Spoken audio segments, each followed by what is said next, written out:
Okay, this is a simple video to basically show you how to audit a timesheet against our GPS reports. Basically, the goal is to make sure that the employee's timesheet that they use daily when driving their vehicle from stop to stop matches somewhat closely to their GPS report, which we pull from our GPS software. What you'll want to do is first start by printing these. In this demonstration, I'm going to just, show them to you on the screen for demonstration purposes, but you'll want to print the daily activity sheet so that you can reference that, and you'll want to print the GPS report that I'm going to show you how to access here in a second. So basically, their daily activity sheet is going to compose of, their Monday through Friday. This one goes from September 29th to October 3rd.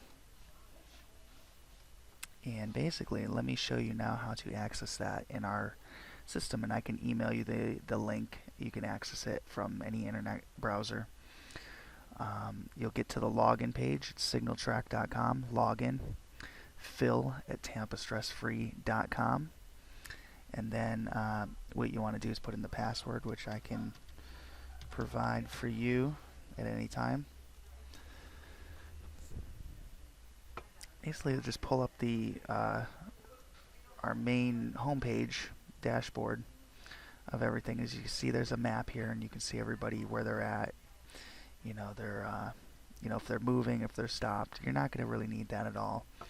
What we're concerned about is getting a report. So to do that, we'll want to see where we're auditing Hector Martinez's daily activity sheet today. So we'll go likewise to Hector Martinez here under company vehicles. Click that. You'll see it'll say today's activity. So what you'll want to do is go to the reports tab here. This bigger here. Click reports. And then likewise on the timesheet, it was September 29th through October 3rd.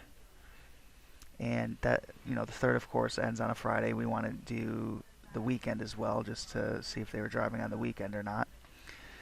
And then what we want to do is scroll down here under different reports we can run. We want to run the start-stop detail report. And we'll hit run. As you can see, it's basically a detailed report now, separated by days. So you'll see the first day here, it's actually reversed from the timesheets. It starts, the top one. This is the most recent, the 3rd. You can tell here he didn't drive on the weekends because we don't see the 4th and 5th on here. And then it goes down. Here's September 3rd or 30th, September 29th. And that's basically it. You might want to run this as an Excel or a PDF, and then go ahead and print this as well. So you'll want to print the report here, and then you want to print also the daily activity sheet, so that basically you have these on paper. You can highlight them, mark them up with a red pen, check things off that are correct, and then that's basically it for that. What you'll notice, going back to here, is that you see obviously the office will be the office will show here on the report, but other stops may not be as precise. So in other words, if we go, let's go to the corresponding page, the 29th, office. For just for example purposes, Knollwood looks like it's probably his residence, because you see that's the first activity here of startup and last activity here in the evening. Just trying to look for one for an example here. So you see here 535 Dominio Street, Ruskin. And here 513 South Dominio Street or Drive, Ruskin. They're slightly off. You have 535 address here and a 513 address here. That's safe to assume that that's the correct stop.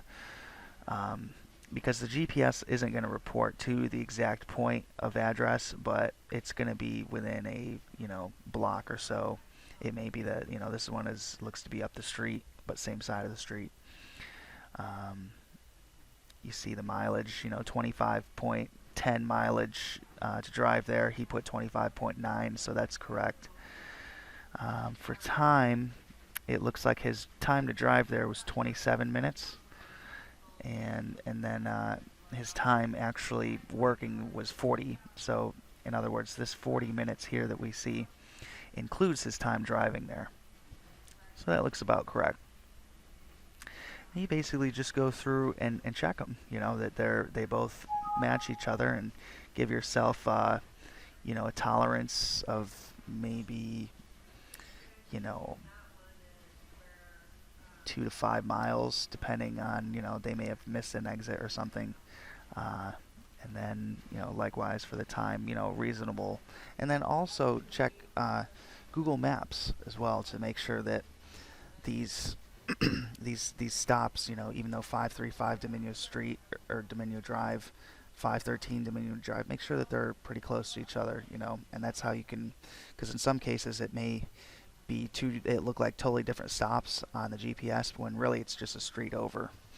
So you'll want to check Google Maps as well to verify these things, and go through and practice this, and you'll get the hang of it after checking 1 or 2 timesheets. It's very simple. It's kind of similar to, I would say, reconciling a bank statement, things like that. So if you have any other questions, please email me, phil@tampastressfree.com. Thank you.